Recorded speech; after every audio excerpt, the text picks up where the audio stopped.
Bayangkan negara yang katanya 2045 nanti menuju Indonesia Emas ini tidak memprioritaskan pendidikan di dalam anggarannya dan memotong anggaran berbagai kementerian dan lembaga dengan alasan efisiensi. Dan salah satu kementerian dan lembaga yang mendapatkan efisiensinya adalah pendidikan. Selamat datang di Cerita 30-an.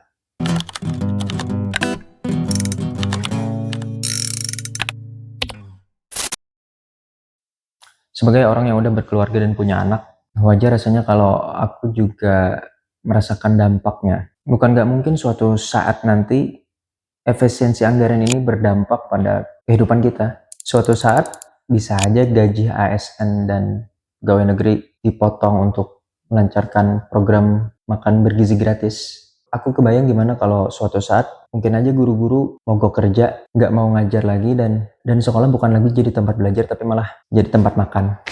Ini bayangan liar aku aja sih.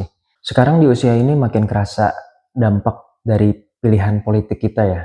Dampak pilihan politik itu bukan cuman berdampak sama orang yang nggak memilih, tapi semua rakyat dan warga negara Indonesia ini. Dan sekarang kita tiba di program yang dari masa kampanye pemilihan presiden 2024 kemarin yang selalu digaung-gaungkan, yaitu makan bergizi gratis. Menurut opini pribadiku, program makan bergizi gratis ini bukanlah program yang realistis untuk dilaksanakan saat ini.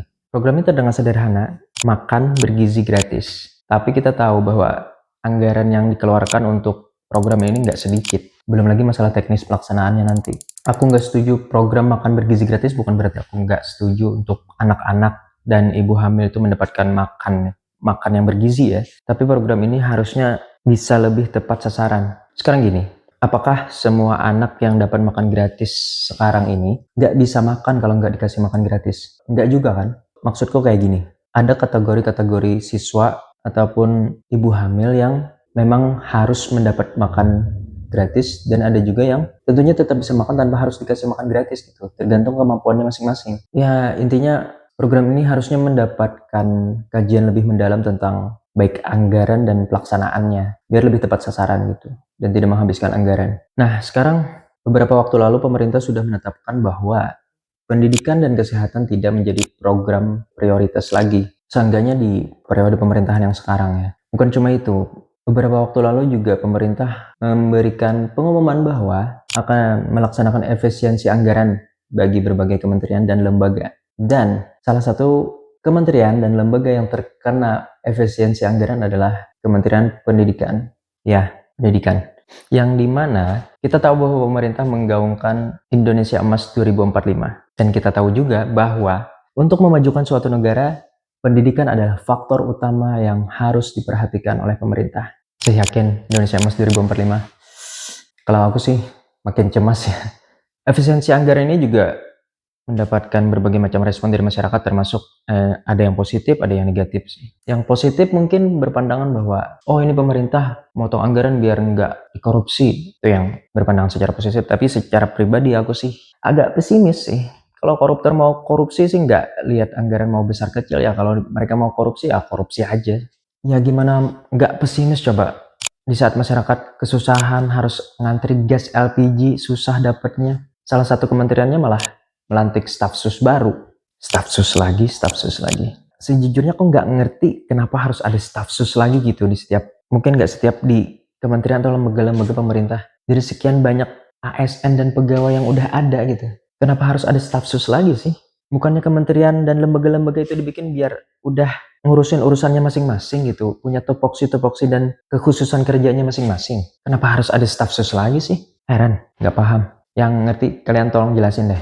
Dan yang menjadi korban setiap kali ada potongan anggaran, penghematan lah, efisiensi atau apalah namanya, pasti yang duluan kena adalah masyarakat bawah gitu. ASN di tingkat bawah yang kena. Ya gitulah, masyarakat udah susah tambah susah.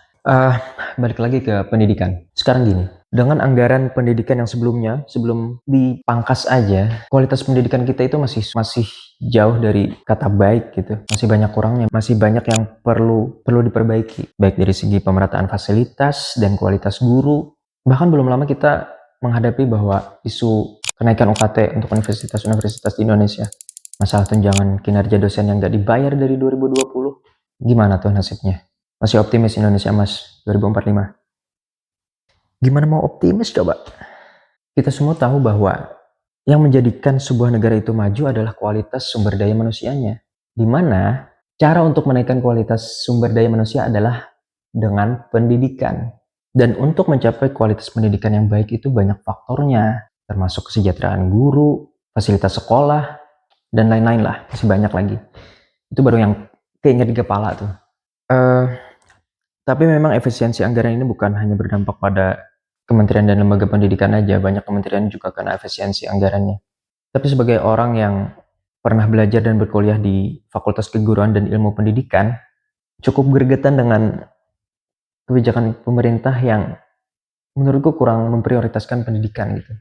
Maunya Indonesia Emas 2045 tapi anggaran pendidikan dipangkas ya. Gimana? Keinginan dan kebijakannya itu kayaknya kontradiktif sekali gitu.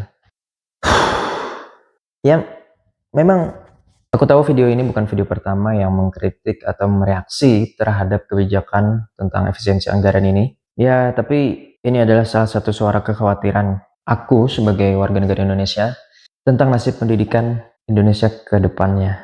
Ya, karena orang-orang atau teman-teman yang seusiaku sekarang udah rata-rata udah punya anak dan tentunya berharap kualitas pendidikan yang lebih baik untuk anak-anak kami nanti, anak-anak kita nanti. Ya, gitulah Bapak-bapak. Mohon dikoreksi kalau ada salah-salah dan sampai jumpa di video-video berikutnya. Bye-bye.